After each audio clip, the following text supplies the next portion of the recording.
more could you ask for as somebody that loves grassroots racing, and not just for super late models, Ernie Shelton, but in closing, it's for pro late models. Crate Motors, a $5,000 spec engine is going to run for that kind of money, and that's why it's going to get the exposure that it already has, and it will on Speed 51 Network, and then, of course, also on MAV TV whenever we broadcast that on October 30th with a 2-hour edition of Short Track America.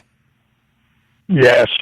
Well, all that I've got to say is, everyone listening, you got an option this weekend. It's a big option. Yes. And that's to get to Virginia Motor Speedway in Jamaica, Virginia. Come down and enjoy us. We're all one big family. Yes, sir. And you're definitely going to walk out of there with one word, and you're going to say, wow. Yes, sir. You're exactly right. Ernie, thank you so much. The Sawyers, they've been wonderful to me over the years. And, all of you are like extended family to me now. And people just get there. Get there. Get to VMS. Put it in your GPS and get to VMS. That's exactly right. Ernie, thank you so much for your time, my friend. I look forward to seeing you on Saturday as well. Back at you, brother. Yes, sir. Ernie Shelton, the man behind the USA 100.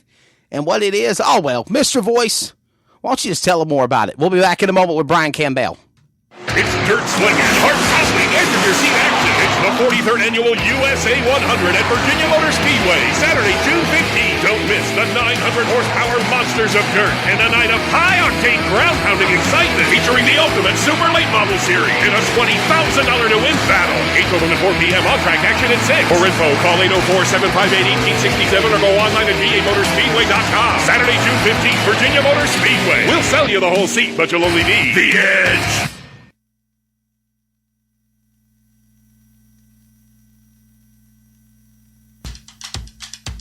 Getting involved in the motorsports industry, late models, helmets, modifieds, doesn't matter. Need to have a wrap job done? Then let All About Wraps take care of you. All About Wraps strives to offer our clients with fast, affordable service from go-karts to the national touring level and everything in between. Wraps on race cars, design services, and promotions. There's no job that they can't do to make your vehicle be on the cutting edge of looking great. Race wraps are starting at just $500. Contact All About Wraps today, and let's see what they can do for your racing team. Call them up at 410-903-3302 or send them an email at allaboutraps@hotmail.com. All About Wraps. Time to get this cranked up on Short Track America. Dirt or pavement, from east to west. Short Track America features some of the biggest grassroots races around the country.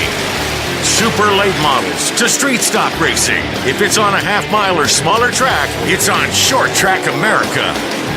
On MAV TV, Motorsports Network. CrateInsider.com is your one source for crate racing tech and more. Whether you currently race with a crate engine or you are thinking about getting into the sport, our website has what you need. CrateInsider.com has tech videos, interviews with experts, and the best products in the industry. Dyno tested and proven, so we know they are the best products for crate engines. Visit CrateInsider.com today to get on the fast track to victory lane. This is Kate Dillon from CrateInsider.com and host of the Racing Insiders podcast.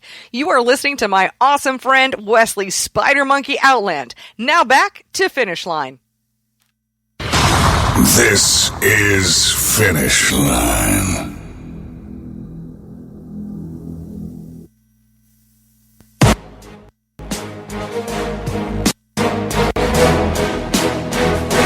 Awesome interview with Ernie Shelton just a few moments ago, talking about the 43rd running of the USA 100. That's going to be live at Virginia Motor Speedway. You can also find more information on that event, articles, stories, editorials, pictures on speed51.com. All the cool things leading up for that event, and a special announcement about that race also coming up here in the next couple of hours or possibly tomorrow, so stay tuned to that. A lot of great things going on. Welcome back to Finish Line. We're in the middle of hour number 2. Matter of fact, we were into hour number 2 with Ernie Shelton. We're going to go back to the phone lines now, and we are going to talk to Brian Campbell. Brian Campbell, of course, picked up a big win at Marne, Michigan at Berlin Raceway Monday night. Of course, a big win for the driver of that car. Number 47, his second year in a row being the big winner. That is Money in the Bank at Berlin Raceway. Thank you again to Nick Rice and all the great staff there for that awesome event. On a Monday, again, we mentioned Lawrence County having a Tuesday race won by Kenny Collins, who we had on earlier, and now we talk about a Monday show, and this race has always been on a Monday. Money in the Bank, and for 2 years in a row, out of the 3-year existence, 2 out of 3, Bubba Pollard won the first year. This driver picked up the big win in the car, number 47. Brian Campbell, welcome to Finish Line, buddy. How you doing? Great. Thanks for having me on. Talk about this event that is Money in the Bank. And, dude, it was so awesome being a Carolina boy, being a part of that race at Michigan on Monday night. Yeah, it is it's turning itself into a marquee event, that's for sure. Berlin does it right. Whenever they want to put on a big show, they know how to do it. They get hooked up with CRA. They get hooked up with Speed 51. They get hooked up with everybody that needs to be there to promote the event, and that's what brings the drivers and brings good drivers up from the south and around the country. You know, a lot of people might not remember it or going back to flashback of Monday, but Monday, Sunday night, Monday morning, it was raining. It was miserable. I'm a Carolina boy. I was wearing shorts and a T-shirt when I got on the plane, and I'd be damned if I had to put pants on and a jacket when I got to Michigan, because that's how the temperature changed. But not taking aside of that, obviously that threw monkey wrenches and gremlins in these race cars, especially when you got to the track on Monday afternoon. Yeah, I mean, we tested the track in 80-degree weather, so we were thrown for a loop as well, just like everybody else was. And then you know, as it progressed through the day, it goes from overcast and cloudy, that's right, cool 60s to 80 degrees. You know, and it was definitely trying to keep up with the racetrack, and everyone was kind of chasing their tail a little bit. And the sun beating down on the racetrack, and I got to give props real quickly before we go back to talking to Brian. Time management. Props to Brian. Brian, I know we'll let you put your emphasis on this here in a minute, but props to Nick Rice and the staff and the CRA Super Series.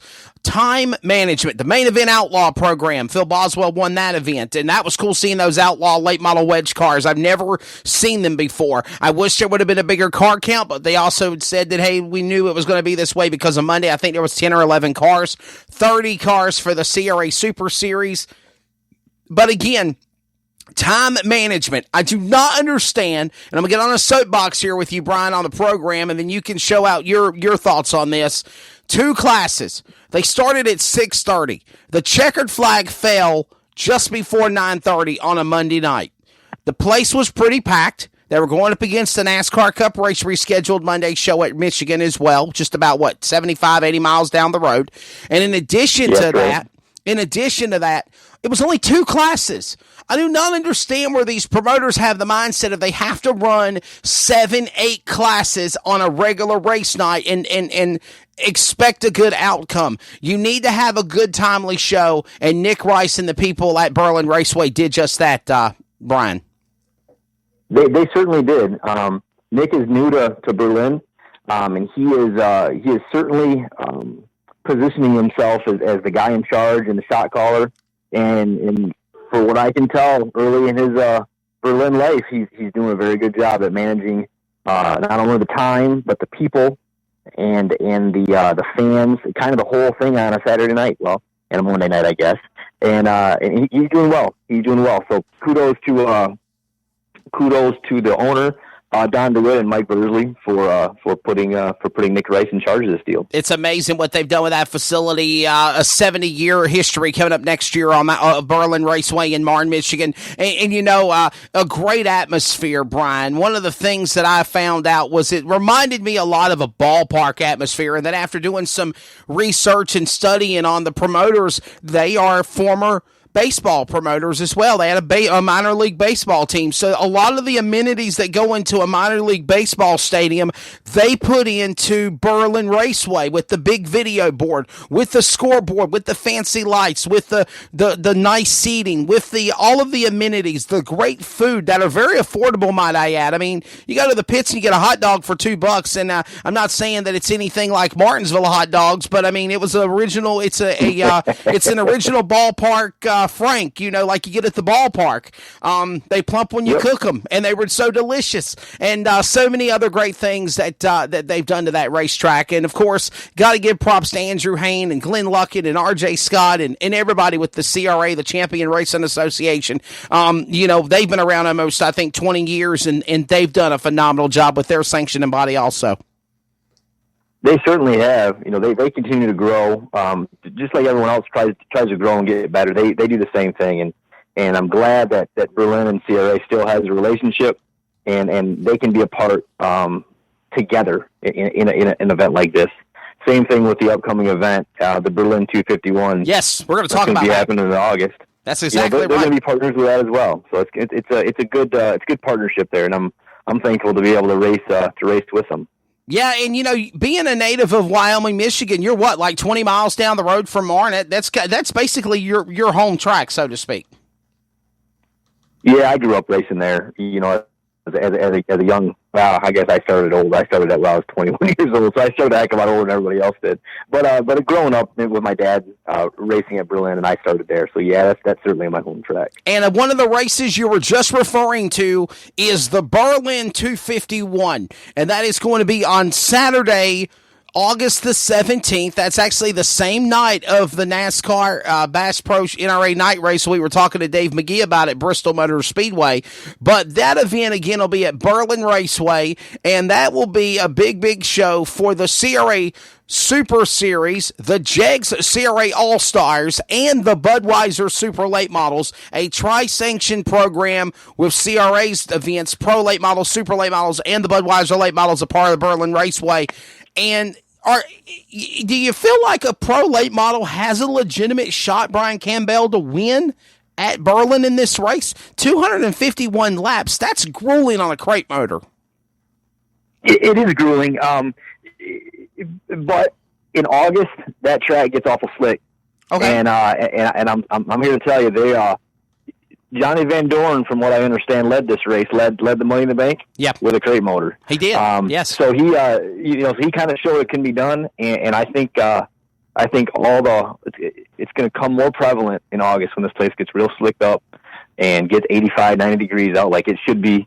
And they'll have just as good a shot. They'll be just fine. Yeah, and I spoke with JVD, Johnny Van Dorn, in the pits on Monday night after, like you said, he led a majority of the first part of the race, had engine failure there. And he told me for Speed 51, he said, Wesley, I wanted to see how a crate motor spec engine would do in this event today. That's why I purposely brought a pro late model motor. And, he wasn't the only one, Brian. There were some other teams that had crate motors or that were part of the JEG CRA All-Stars that ran to see what the car would be like during the Money in the Bank for the Berlin 251.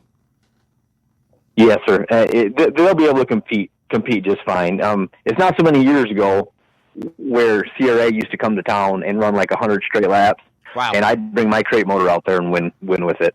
So it's not too uncommon for that to happen. It's a very low horsepower needed racetrack, and crate motors, and they give just enough weight break to the crate motors. Well, they'll be able to keep up. They'll be able to be just fine. Got about no problems. I don't see. Gotcha. Got about 4 or 5 more minutes with the driver of Brian Campbell. By the way, it's not Campbell. It's Campbell. I even butchered it myself. I heard Andrew Hain say Brian Campbell, and I'm like, okay. And my friend Zach says it's not Campbell. It's Campbell.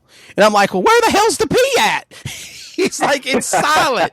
So Cam Bell is the driver's name, definitely. So, but man, real quickly, looking at what we saw successfully at Berlin on a Monday night, do you think more tracks need to think outside the box? And I said something about this with Kenny Collins on the dirt side, on the asphalt as well. Do you think we need more midweek races or weekday events, and would you drivers attend it?